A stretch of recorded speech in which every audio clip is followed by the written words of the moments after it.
नमस्कार दोस्तों, स्वागत है आपका मेरे चैनल सेटलमेंट टेक में।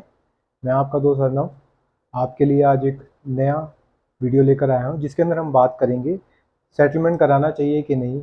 और इस जो आप हम लोग आम इंसान डेब्ट ट्रैप में फंस जाता है ना। डेब्ट ट्रैप आप जानते ही हैं कि ये एक तरीके का जाल होता है, जो आप 1 2 3 क्रेडिट कार्ड लेते हैं, फिर उसको यूज़ कर लेते हैं, सोचते हैं यार अभी तो टाइम है भर देंगे। फिर जब डेट आती है तो फिर इससे लेके उसको पैसे दे देते हैं, इस क्रेडिट कार्ड के पैसे से उसको भर देते हैं। एक छोटा सा लोन उठा लेते हैं सोच के कि चल यार इस लोन से भर देंगे।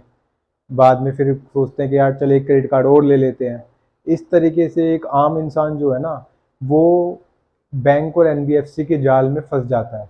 होता क्या है, आप एक बार 2 बार 3 बार 4 बार, मैं कहता हूँ 10 बार भी हो जाए ऐसा, 10 बार आप कर लोगे, इधर से लेके पैसा उधर दे दोगे, उधर से लेके इधर दे दोगे। पर 11वीं बार तो आप फंस ही जाओगे ना। 11वीं बार में क्या करोगे फिर? क्योंकि एक टाइम तो ऐसा आएगा कि आपको ना कहीं से लोन मिलेगा, ना कोई बैंक क्रेडिट कार्ड देगा। क्योंकि वो भी देख लेते हैं कि क्योंकि सिविल में सब कुछ अपडेट होता है, देख लेते हैं कि भाई सर ये तो इसने तो जहाँ से भी कार्ड लिया पूरा ही यूज़ कर लिया है, लोन लिया है, और इनकी इनकम है नहीं इतनी, तो फिर कैसे करेंगे? तो उस केस में हम करते हैं सेटलमेंट। सेटलमेंट कराने के लिए सबसे पहले तो आपको मेंटली ये प्रिपेयर हो जाना चाहिए कि आपका सिविल खराब हो जाएगा। आपको फ्यूचर में कभी भी लोन लेने जाएंगे तो आपका सिविल खराब ही दिखाई देगा सेटलमेंट कराने के बाद भी। क्योंकि सेटलमेंट एक ऐसी चीज़ है जो आपने करवाया है तो आपके सिविल पे वो लाइफ लॉन्ग एंट्री रहेगी। कोई चवन्नी छाप अगर आपको ये कह रहा है कि आप 50% में सेटलमेंट करा लेंगे तो आपको जो है आपके सिविल में अपडेट तो हो जाएगा, पर आपको आपका सिविल खराब नहीं होगा। ऐसा कुछ नहीं होता भाई साहब, वो झूठ बोल रहा है आपसे। मैं आपको सीधी सादी भाषा में कह रहा हूँ, वो झूठ बोल रहा है। सेटलमेंट कराने के बाद या बैंक का पैसा ना भरने के बाद आपके सिविल पे वो नेगेटिव इम्पैक्ट ही करेगा और वो ज़िंदगी भर रहेगा, जब तक कि आप बैंक का सेटलमेंट कराने के बाद जो बचा हुआ पैसा है आप बैंक को दे के आप एनओसी और क्लियरेंस लेटर ना ले लें। क्योंकि कई लोग जो है क्लियरेंस लेटर भी लेते हैं फुल पेमेंट करने के बाद। तो और उसके अलावा क्या होगा, फ्यूचर में आपको अनसिक्योर्ड लोन नहीं मिलेगा। कोई भी बैंक एनबीएफसी आपको क्रेडिट कार्ड नहीं देगा, कोई भी बैंक एनबीएफसी आपको लोन नहीं देगा, क्योंकि वो आपका सिविल देखेंगे, सिविल आपका लो होगा क्योंकि आपने सेटलमेंट कराया है। उसके अलावा क्या होगा आपके साथ, सेटलमेंट कराने से आपको सिर्फ क्या फ़ायदे होगा, आप मेंटली रिलैक्स हो जाएंगे। जो आपको फ़ोन आ रहे थे, आपको परेशान किया जा रहा था, हैरेस किया जा रहा था, अगर आप उससे यूज टू नहीं हुए हैं, कई लोग तो यूज टू हो जाते हैं और फिर वो बाद में भरते भी नहीं है, क्योंकि उनको पता लग जाता है कि भैया ये लोग यही कर सकते थे और ये वो कर चुके हैं, परेशान कर सकते थे वो पूरा परेशान तो मुझे कर चुके हैं, साम दाम दंड भेंट सब कुछ लगा चुके हैं, तो अब किस बात का सेटलमेंट कराऊं। पर क्या होता है, कुछ लोग नहीं, ये सब चीज़ों में नहीं पढ़ना चाहते, इसलिए वो कहते हैं कि भैया सेटलमेंट करा लेते हैं। तो उससे क्या होता है, मेंटली रिलैक्स हो जाता है बंदा। फ्यूचर के लिए उसको ये होता है कि यार अब मेरे को कोई फ़ोन करके परेशान नहीं कर रहा है, कोई मुझे ईमेल नहीं आ रहे हैं उल्टे सीधे, कोई मुझे व्हाट्सअप नहीं कर रहा है, मतलब इस तरीके से किसी भी तरीके से कांटेक्ट करके कोई परेशान नहीं कर रहा है।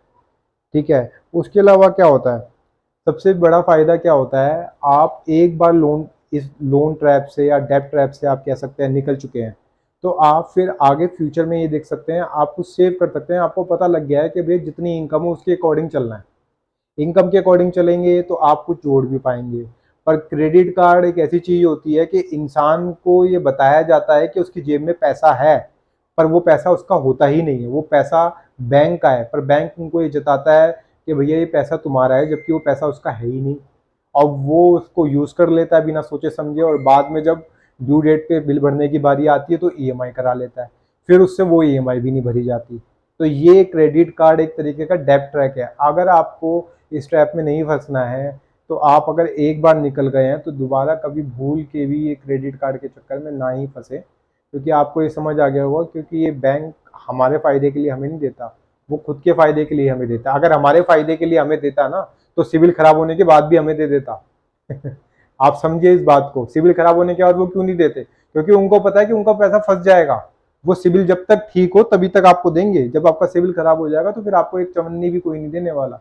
क्योंकि उनको पता है कि भैया ये बंदा पहले भी सेटलमेंट करा चुका है, इसका सिविल भी इसीलिए खराब है, इसको पैसे देंगे तो इसके पास पैसे फंसने के चांसेस बहुत हाई हैं, इसलिए आपको बैंक जो है क्रेडिट कार्ड नहीं दे रहा है।